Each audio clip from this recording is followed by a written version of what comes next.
All right, guys. So, I want to start a new sort of trend on this channel where I bring on, fellow leftist political commentators or activists to sort of give us their perspective on, how they're covering the news and all the latest events and everything. And so, I want to welcome Kyle Kalinsky of Secular Talk, obviously a friend of the channel, who has, done a lot in the past for me in terms of boosting my own channel. And he's gonna join us right now to give us his thoughts on everything that is happening with Israel and Gaza. Kyle, I'm sure that everybody on my channel already knows who you are, but if you want to give yourself a quick introduction, go ahead. I'm Kyle Kalinsky. I do the show Secular Talk and Crystal Kyle and Friends, and I'm happy to be here. Thanks for having me, dude. Yeah, absolutely. So I got a couple of different things that I want to get into here. First off, I just want to start off with, if you were going to give Joe Biden a sort of like report card grade on how you think he's been handling Israel and obviously their offensive into Gaza over the last couple of weeks, what would you give him, and then why would you give him that grade? F. Um, he gets an F because he's functionally telling Israel, yeah, you guys do whatever you want, and we're still going to send you money. We're still going to send you weapons. We're still going to go out there in the midst of the slaughtering of Palestinian civilians and reiterate that Israel has a right to defend itself, when that's obviously not what this issue is about at the moment. I guess the only difference you could say between him and any of the Republicans is that the Republicans are using fundamentalist evangelical arguments, about, and in their honest moments, they do say this stuff. They said it to like Lee Fong, the reporter. They think that Armageddon is coming and that it's going to happen in Israel, and Right. the Jews have to control all of the land in Israel, including the West Bank, including Gaza. Like, the Palestinians have to go away, and then Jesus can come back and convert some of the Jews and kill the rest of the Jews, and then we usher in end times, and in their world, everybody, all the Christians go to heaven, and everybody else goes to hell. So I guess the only difference is Biden doesn't use the overtly religious language, nor do I think he really believes in the overtly religious stuff. And outside of that, there's some very minor things around the edges that he pays lip service to concern for Palestinian civilians, and he Right. made this argument about, yeah, on 9/11, the United States made a lot of mistakes. Israel, do not make those same mistakes that we made. He says stuff like that, but then at the same time, we all know they're in the midst of doing those things and Exactly. making those mistakes. They're killing civilians on purpose repeatedly. And so, the other thing is, he apparently, because of U.S. pressure, they turned the internet back on in Gaza. There was some reporting in the Wall Street Journal about that the other day. I mean, it's good that Gaza has internet back, but this is all cold comfort, right? Because Right. only 4% of the aid that Gazans need has actually been allowed in to Gaza. Biden has the ability to use his leverage and get a ceasefire immediately if he wants one, and he's not doing it. Ronald Reagan had gotten the Israelis to stop bombing the Lebanese, but with one phone call. George W. Bush used the leverage of a $10 billion loan guarantee to get Israel to freeze expanding settlements.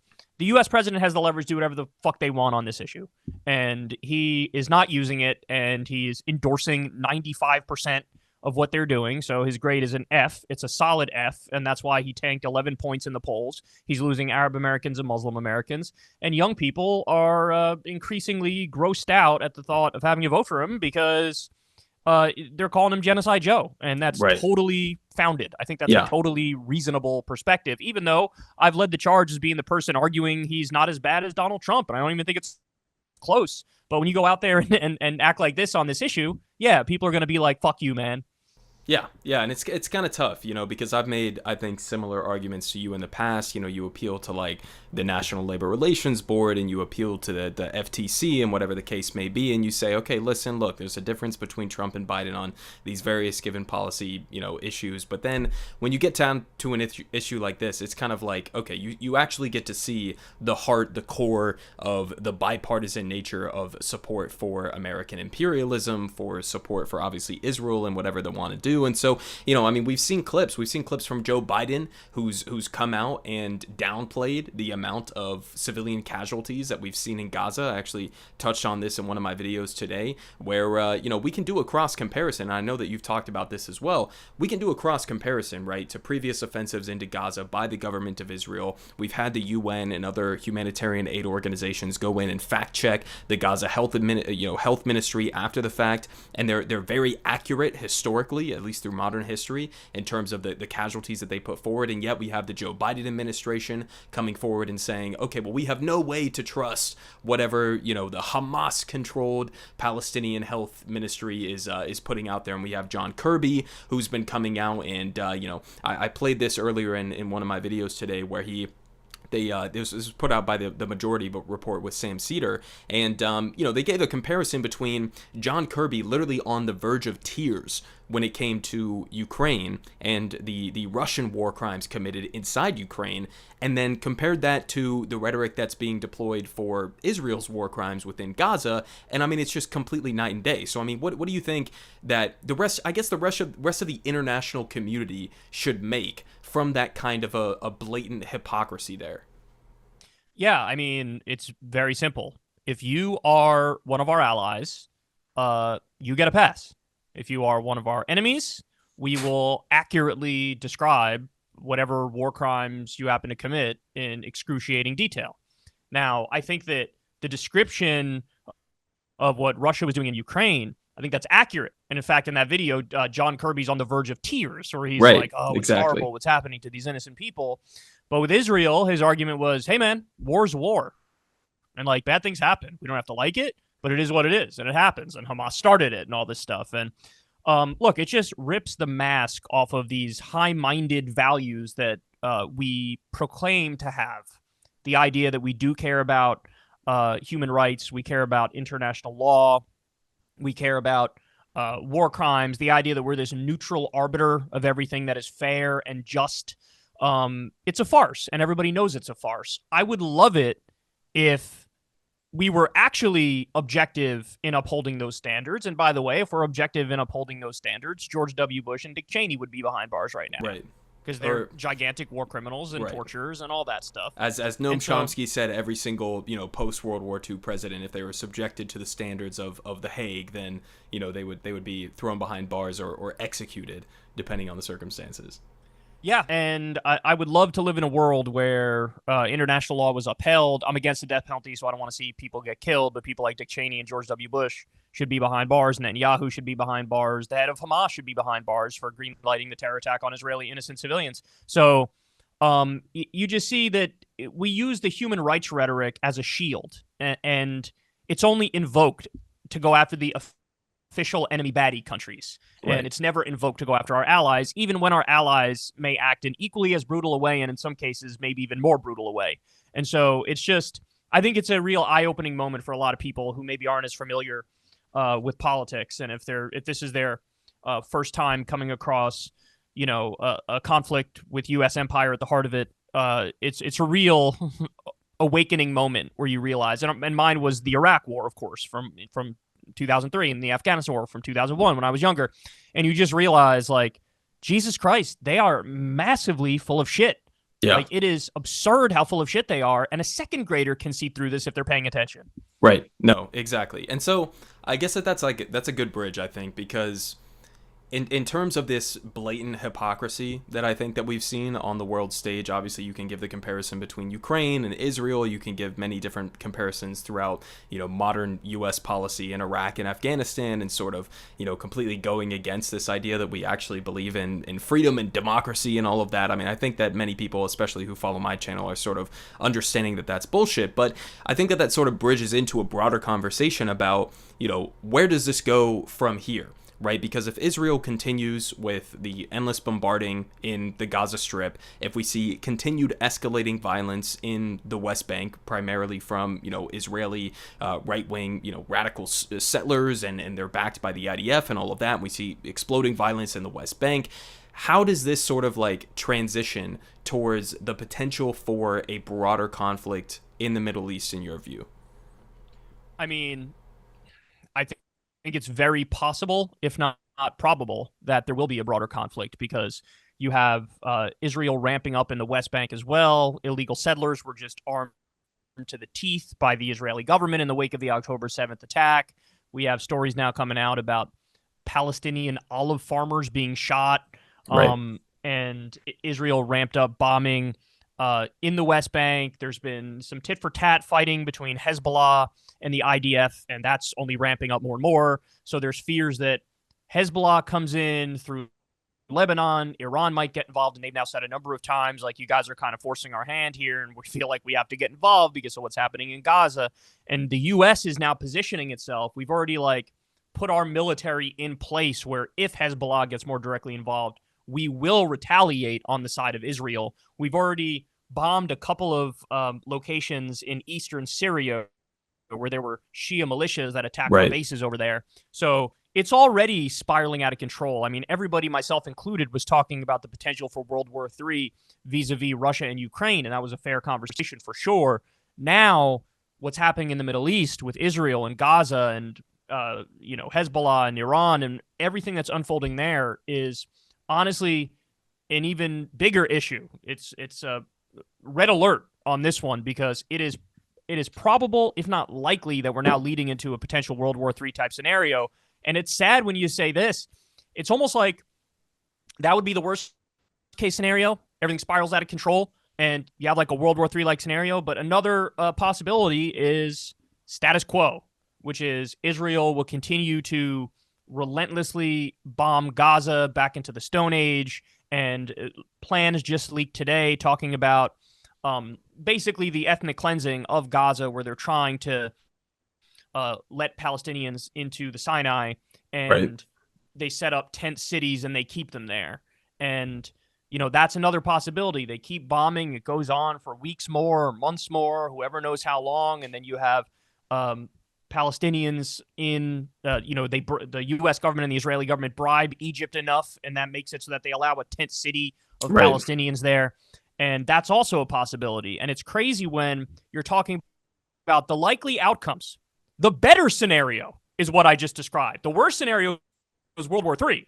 The better scenario is just, an ethnic cleansing and mass displacement and the continued slaughter. So what do you think? Or know what the top end of the civilian death rate will be. What do you think is Israel's actual goal here, right? If you had to try to pin it down, read sort of like between the lines, what do you think is their actual goal here? Is it something where it's like, okay, we're sort of having this Western or US focused media apparatus where we're describing how, we're just doing targeted attacks against Hamas and our goal is to remove Hamas? Or is this actually, from the perspective of Israel, in your opinion, a broader goal that we've seen? Because I've covered on this channel guys like Bezalel Smotrich. He's an economic minister with inside Israel, and he's also very heavily influenced in sort of the settler colonial project with inside Israel. And he sort of laid out previous plans about expelling Palestinians from the West Bank or expelling Palestinians from the Gaza Strip and sort of expanding Israeli control within these regions. Like, what do you think is the actual goal here for the government of Israel under Benjamin Netanyahu right now?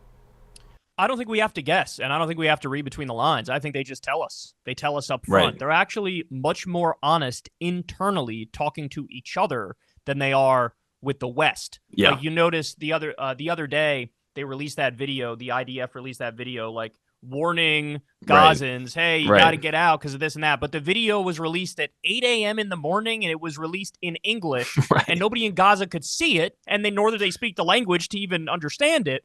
And it was released all for PR purposes to show the West, like, hey, look, we have a veneer of respectability over the top of our slaughter. Look at what we're doing. We're warning people. We're being fair. We're being kind. That was the purpose of that. But if you look at, for example, Benjamin Netanyahu's press conferences over the past week, he's laying it out in no uncertain terms. He is using biblical justifications that are flat out genocidal. He referenced like Amalek the other day. Talking about basically that passage refers to, you got to kill even their kids. You have to kill their kids because they're evil. He says, we're people of the light. They're people of the dark. The goal is ethnic cleansing. To answer your question, the goal is ethnic cleansing. They want Gaza. They don't want any Palestinians in Gaza. They want to kick them out. And they're in the process of trying to do that to get them in Egypt, in the West Bank. The goal is to continue to let the ultra-Orthodox illegal Israeli settlers run rampant, get rid of all the Palestinians there as well. That's the end goal. The end goal is to ethnically cleanse Palestinians. And they're not really being subtle about it. Maybe to Western audiences every now and then they'll put a veneer over it, but internally they're very honest about what their goals are, and they cloak it in, look, you don't understand, they're all terrorists. They're all bad people. Like, they are evil incarnate, and they all want us dead, and so we got to kill all them, or they'll kill all us. Right. It's the exact same language. You can't get people to commit an atrocity unless they are hyper-convinced they are the victim of all victims. And we saw this with Nazi Germany as well. They were convinced, oh my God, the Treaty of Versailles absolutely screwed us in 1,000 different ways, and the rest of the world is against us, and we know who's scapegoating us. It's the Jews. The Jews are robbing us blind. And there was this hyper victimization narrative, which then leads to you doing the worst possible things in the name of self-defense. Right. And that's exactly what they're doing in Israel as well, vis-a-vis the Palestinians. And so it's ugly. It's really ugly to see. Yeah. And, as you pointed out there, there's sort of this bizarre differentiation between what U.S. politicians like Joe Biden and some of his lackeys out there like John Kirby are saying versus what we're getting from actual Israeli politicians. We saw just a couple of months ago, back in September, Benjamin Netanyahu literally went out in front of the United Nations and he held up a map where it was called the New Middle East, obviously coming in the wake of sort of Donald Trump's Middle East, so-called peace deal, I guess, if you want to call it that. He held up a map that completely excluded Palestinians from the entirety of the equation. And I guess that kind of gets to a deeper question there about, how do you view Donald Trump's foreign policy in this region, right? Obviously, we've had the embassy that was moved to Jerusalem. We've had Jared Kushner, who accepted, $2 billion or whatever it was from the Saudis. And, they created this sort of like manufactured fake peace deal in the Middle East.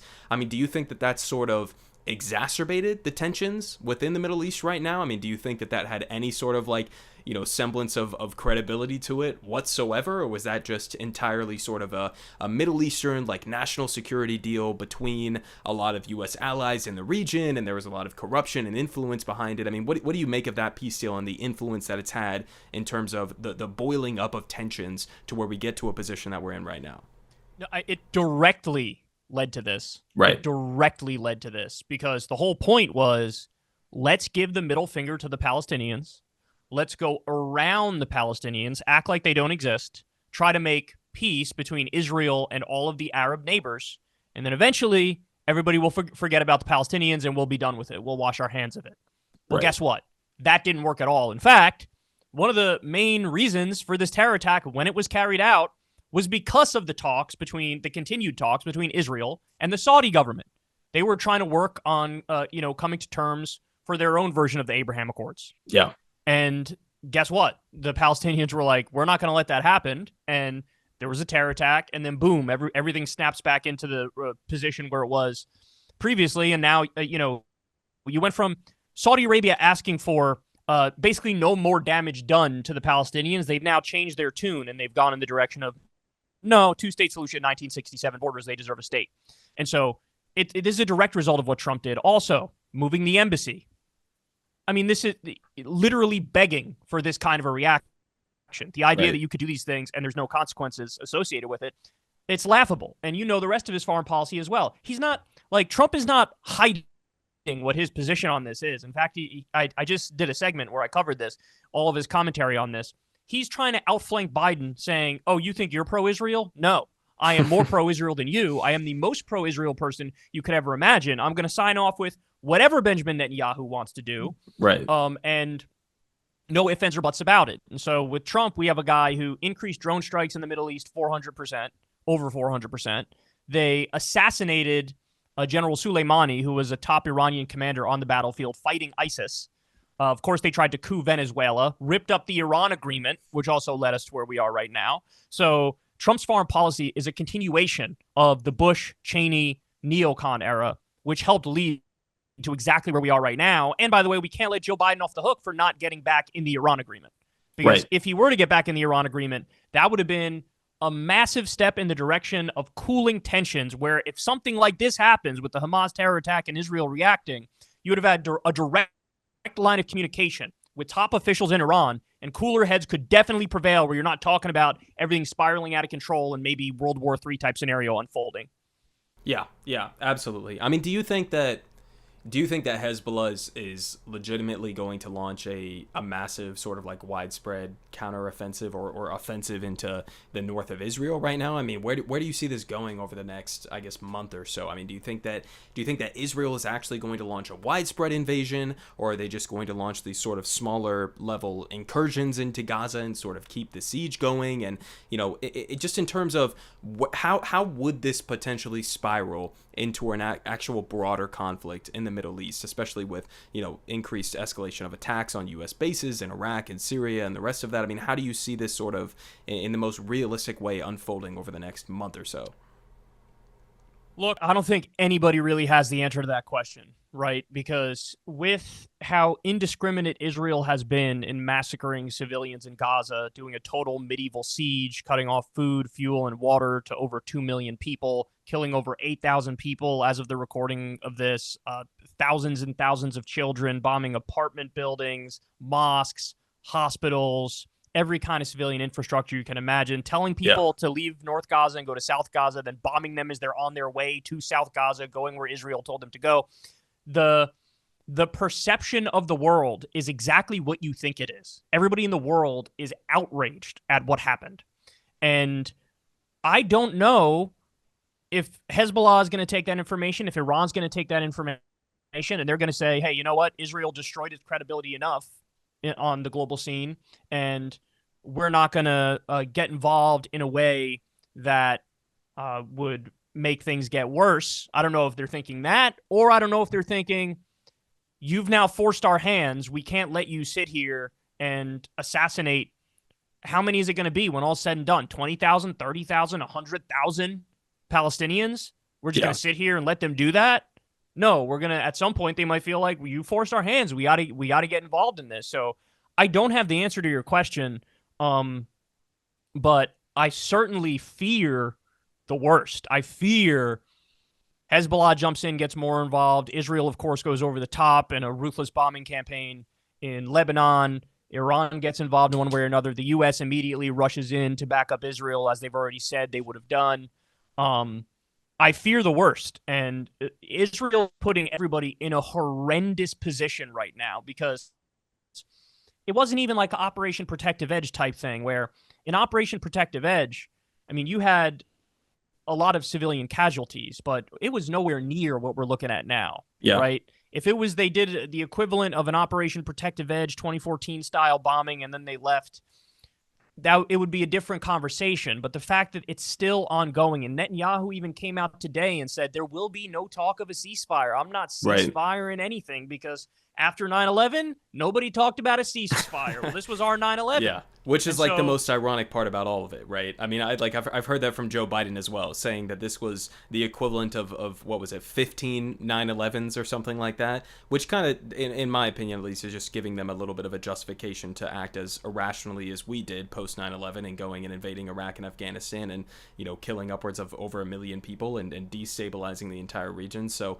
I mean, that's another aspect of this, but you also have this sort of like the competing internal conflict here that's going on, right? So you have the internal demographics within Israel that are wanting an aggressive response, I think, overwhelmingly from Benjamin Netanyahu's government, right? Whether that's a wide-scale invasion or just continuing the bombing or whatever the case may be. And so you have that sort of competing internal politics within Israel that's demanding a very harsh response within Gaza. But then you also have a lot of internal politics within even some U.S. nominal allies like Saudi Arabia and Qatar and whatever the case may be. Turkey as well, right? A NATO ally, right? So you have a lot of those governments as well who are sort of coming into play and saying, well, our more Arab demographics in our countries are demanding that we put pressure on Israel to stop this bombardment, right? So you have sort of like competing aggressions here that are kind of taking place that could easily spiral into a broader conflict, I think. So, with that being said, I think that we can move on to sort of the media angle of this, which I think is another interesting aspect. So what do you make of the U.S. media coverage of this so far? What do you make in terms of just like, your coverage versus what you're seeing from the mainstream media. I know that you're critical of a lot of the clips that you see coming across your timeline and all of that. Like, how do you differentiate on your channel, trying to give people an accurate perspective of what's going on the ground versus what they may see from like a CNN or a Fox News or a MSNBC? Yeah, so I think print media overall has done a pretty good job. Basically, all the Right. information that I get for my show, and I'm doing these really long way too long segments, to be honest, on Israel and Gaza at the beginning of every single show. And all the information comes from print media, and I think they're doing a pretty good job, generally speaking, with some exceptions. I think TV media is the exact opposite. I think they're generally really bad. Their default setting is to be incredibly hawkish, incredibly neoconservative, to dehumanize Palestinians as a matter of standard operating procedure. I mean, they invite on generals who say the most genocidal things you've ever heard in your life and act like it's absolutely nothing. So TV media has been horrible with some exceptions. Print media has been good with some exceptions. And, my job, just like everybody else, is to try to go through the print stuff, get things I can verify, and then bring it to everybody. Another big problem in this whole conflict is, of course, the scourge of fake news online. And there was a time where I would have scoffed at that, but no, it's very apparent, especially with Elon Musk running the ship over at Twitter, that, a lot of stuff that's just flat out misinformation in every which direction will fly around Twitter, and then you need to, okay, hold on, that exactly wasn't verified yet. There's a number of times we're in a group DM message, you and I are, Mac, and a bunch of other lefty commentators are, and there are times I'll send stuff, and then I have to say, okay, you know what? Hold your horses on that last one. That one's not verified yet. Right. I need to double check Right. that one. And that's just the nature of the beast at the moment. So, but I think the thing that scares me the most is that I feel like every single thing I'm saying on this is obvious, but it's also like, this is not the thing that everybody's saying, right? Yeah. You should be able to turn on CNN, and the perspective from CNN is, here are the facts. War crimes are bad no matter who does them, and we'll condemn them when that's the case. Instead, it's like, here are some facts. Some are true, some are not. Some are totally misleading. Here's no context, and war crimes are okay when our people do it, but it's bad when others do it. And it's just like, this drives me crazy because, again, all this stuff is... everything is simple, right? Like, people have been debating, hey, is Israel-Palestine a simple issue or a complex and complicated issue? Which is it? And my answer is, it's simple, but it's simple in different ways. So in other words, it's simple when Hamas massacres innocent civilians. It is very simple to say that is morally egregious. That is a war crime. Yeah. It's also simple to say the IDF carpet bombing babies is a war crime, and it's terrorism as well. Both of those things are simple. They're just simple, and they cut in different directions. And unfortunately, I feel like nobody is stating the obvious when you look at this conflict, and it just drives you crazy. It makes you feel like you're in the Twilight Zone, like I'm out there screaming into the void. Yeah. And the most frustrating thing to me is just that, like you said, obviously the easiest thing in the world to do is to say, okay, what Hamas did and going in and slaughtering innocent Israeli civilians, right? That's a war crime. That's terrible. That's awful. And what Israel is doing right now, blanketly, indiscriminately bombing innocent civilians, that's also a war crime. That's terrible. That's like baseline. Like, we would hope, obviously, like, that's what we talk about on our channels and everything, but like, you would hope that would sort of be the baseline. But the thing that frustrates me is that not only do they not sort of give an equal perspective to those points of view, but then they also don't give the broader perspective of the context of how did Hamas come to power, right? How did we end up in this situation? And so it's like that's also like the key part. Like, I think that needs to be centered among any of these conversations, right? We're talking about a decades-long apartheid, a slow-rolling ethnic cleansing. We're talking about the Gaza Strip that has been under a nearly 2 decades-long complete and total siege, where they have no mobility by land or by sea. They have no ability to control what gets in and out of the Gaza Strip. A majority of the people there are unemployed. Nearly half the population there are children and all of that. And so it's like, when you don't get that broader perspective from the mainstream media, then it seems like a lot of people are just inevitably going to come to the conclusion of either, like, Israel is justified in everything that they're doing because Palestinians are, they elected Hamas or whatever the case may be, whatever the justification is, right? They elected Hamas, so Israel is justified in whatever they do in the Gaza Strip. Or they're going to come to the conclusion that, like, well, this is just too complicated. It's too complicated for anybody to understand. And so who really knows what the right, answer to this is? When I think that the real simple aspect of this, because obviously there's a lot of complex history behind this, there's a lot of complex back and forth and different sort of like engagements that have happened and agreements and treaties and all of that, but the real simple part of this is, listen, at a baseline level, are you against apartheid? Are you against an ethnic cleansing? Are you against widespread war crimes being committed, right? How do you actually get to a sort of lasting peace, I guess, is my question to you, in the future, right? I mean, we've talked about this a little bit. I was on KKF with you. How do you get to an actual lasting peace in this? Whether it's a two-state solution or a one-state solution with full democratic and civil rights for everybody. How do you get to an end of this without this cycle of violence just continuing after Israel ends their bombing campaign, their invasion of the Gaza Strip right now?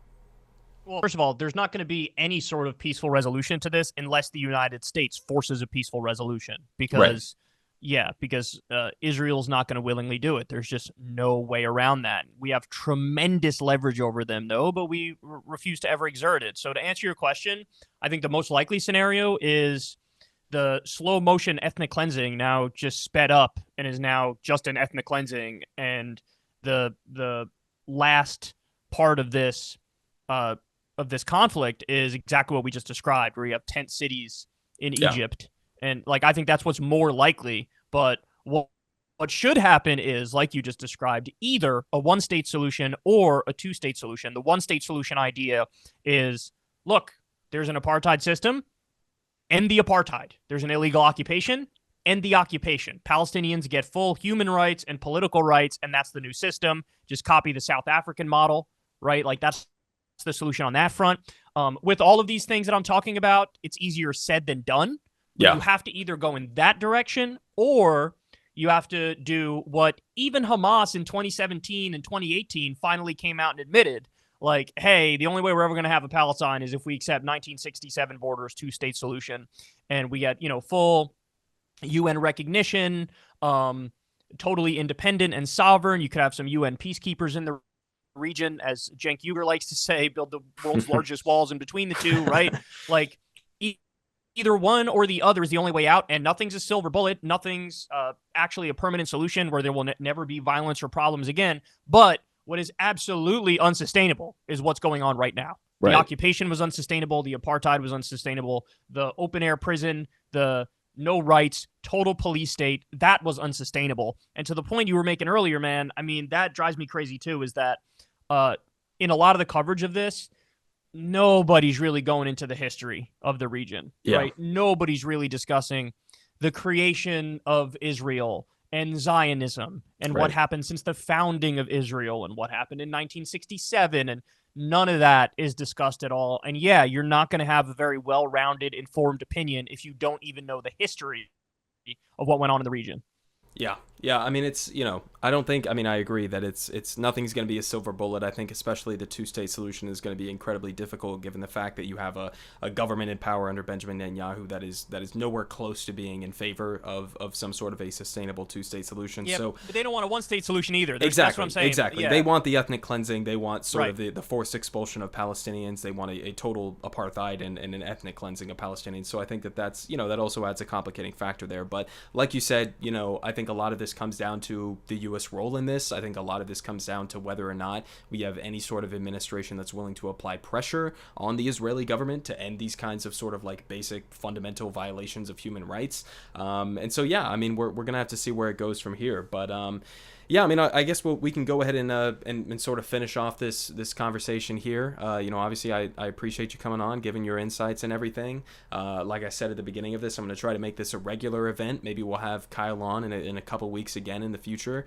and we'll have a couple of other people on, activists and fellow leftist commentators. I got a couple of people lined up right now. So I appreciate you coming on, Kyle. This was a great segment. I appreciate your insight always. And if you have any final thoughts for everybody, or you want to plug anything, then go ahead.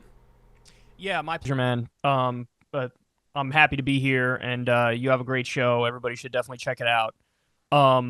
I'll just end by saying this: the U.S. president has more power over this situation than anybody realizes. Right. So Joe Biden, or any U.S. president for that matter, absolutely could leverage the tremendous amount of aid that we give to Israel. We gave them Iron Dome, we give them money, we give them weapons.